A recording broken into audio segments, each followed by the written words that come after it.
Yes right now మెదక్లో మాజీ మంత్రి హరీష్ రావు మాట్లాడుతున్నారు. ఇప్పుడు లైవ్ చూద్దాం. రావాని మా పాపన్నపేట రైతులు, మా హవేలీ గన్పూర్ రైతులు, మా కొల్చారం రైతులు బోర్లు వేసుకుంటా ఉన్నారు. మళ్ళీ అప్పుల పాలవుతున్నారు రైతుల పరిస్థితి. అంటే మార్పు తెస్తాం అంటే మళ్ళీ ఏం మార్పు తెచ్చిండ్రు? పాత రోజులు తెచ్చిండ్రు. మళ్ళా బోర్ల చుట్టూ రైతులు మళ్ళీ అప్పుల పాలయ్యేటువంటి పరిస్థితి తెస్తా ఉన్నారు. 10 ఏళ్లలో ఒక్కనాడు కూడా బోర్ వేయలే రైతులు. కానీ మళ్ళీ కేసీఆర్ పాలన పోయింది, కాంగ్రెస్ పాలన వచ్చిందంటే మళ్ళీ బోర్ బండ్లు వచ్చినాయి. మళ్ళీ బోర్లు వేసేటువంటి ఇబ్బందులు, బాధలు ఇవాళ రైతులకు వస్తా ఉన్నాయి. మొన్న ఒక రైతు కూడా ఫోన్ చేసిండు, దుర్గయ్య అనే రైతు నాకు పాపన్నపేటకెళ్ళి, సార్ నీళ్లు వస్తాయా రావా అని నన్ను అడుగుతుండు. ఏం చెప్పాలి? కాంగ్రెస్ పాలనలో ఏం అర్థమైతలేదు సార్, మేము నారు పోసుకోవాలన్నా వద్దా సార్, ఎట్లా సార్ అని దుర్గయ్య అనే రైతు నాకు ఫోన్ చేసి పాపన్నపేటకెళ్ళి అడుగుతా ఉన్నాడు. అంటే ఎంత గందరగోళంలో ఈ ప్రభుత్వం ఉన్నది. మీరు రైతులకు స్పష్టత అయ్యారా? ఈ పాటికి నార్లు పోసేసి నారు పెరుగుతుంది, ఇంకా రేపో మాపో నాట్లు వేసే కాలం వచ్చింది. కానీ ఇంతవరకు ఇలా ఒక కన్ఫ్యూజన్ లో ఉంచారు. అంటే అసలు చెప్పుకునే దిక్కు లేదు, ఎవరు రైతుల బాధ వినే పరిస్థితి లేదు. ఇక్కడ ఈ ప్రభుత్వం మొద్దు నిద్రపోతా ఉంది, రైతులకు స్పష్టత ఇచ్చేటువంటి పరిస్థితి లేదు.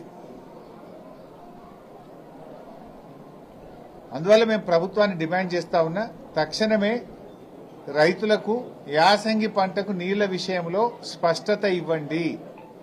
లేదంటే క్రాప్ హాలిడే ప్రకటించి రైతులకు నష్టపరిహారం అని ఇవ్వండి, డబ్బులు ఇవ్వండి. ఇది గవర్నమెంట్ ఫెయిల్యూర్. అయితే నీళ్లు ఇవ్వండి, నీళ్లు ఇవ్వకపోతే నీళ్లు ఇవ్వలేకపోతున్నామని ప్రజలకు, రైతులకు స్పష్టత ఇచ్చి ఎకరానికి ఎంత ఇవ్వాలనో రైతులకు డబ్బులైనా ఇచ్చి రైతులను ఆదుకోండి. కన్ఫ్యూజన్ లో ఏమైందంటే టైం పోతున్నది. నారు పోయాలా వద్దా, నాట్లు వేయాలా వద్దా, ఈ కన్ఫ్యూజన్ లో రైతులు బోర్లేసి మోటార్లు పెట్టి అప్పుల పాలవుతా ఉన్నారు. తక్షణమే సింగూరు జలాల విషయంలో రైతులకు స్పష్టత ఇవ్వాలని, సాగునీటిని విడుదల చేసి రైతాంగానికి 3 విడతల్లో నీళ్లు ఇచ్చి యాసంగి పంటకు సాగునీరు అందించాలని డిమాండ్ చేస్తున్నాం. ఒకవేళ ఇవ్వలేని పక్షంలో స్పష్టమైన ప్రకటన ఇచ్చి రైతులకు మరి నష్టపరిహారం అందించాలని చెప్పి రైతుల పక్షాన, బీఆర్ఎస్ పార్టీ పక్షాన ఈరోజు మేము డిమాండ్ చేస్తా ఉన్నాం. ఈ ప్రభుత్వమే రైతు వ్యతిరేక ప్రభుత్వం. ఈ ప్రభుత్వం వచ్చిన తర్వాత అడుగడుగునా రైతుల కష్టాలు పెడతా ఉన్నారు. పోయిన వానకాలంలో యూరియా దొరకలేదు, పోయిన వానకాలంలో జనుము, జీలుగు విత్తనాలు దొరకలేదు. రైతులను రకరకాల ఇబ్బంది పెడుతున్నారు. ఇదే మెదక్కొచ్చిన ముఖ్యమంత్రి గారు ఏడుపాయల అమ్మవారి మీద ప్రమాణం చేసి, మెదక్ చర్చి మీద ప్రమాణం చేసి రుణమాఫీ చేస్తా 15 ఆగస్టు కల్లా అన్నాడు. ఎన్ని 15 ఆగస్టులు పోయినాయి రేవంత్ రెడ్డి? ఎందుకు ఈ రోజుకు రుణమాఫీ పూర్తి కాలేదు? కేవలం 40% మంది రైతులకు మాత్రమే రుణమాఫీ జరిగింది.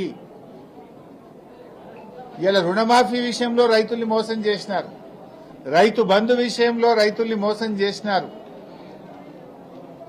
బోనస్ విషయంలో రైతుల్ని మోసం చేసినారు, ఎరువుల సరఫరాలో ఫెయిల్ అయిపోయినారు, విత్తనాల సరఫరాలో ఫెయిల్ అయినారు, పంట కొనుగోలు విషయంలో కూడా ప్రభుత్వం ఫెయిల్ అయిపోయింది.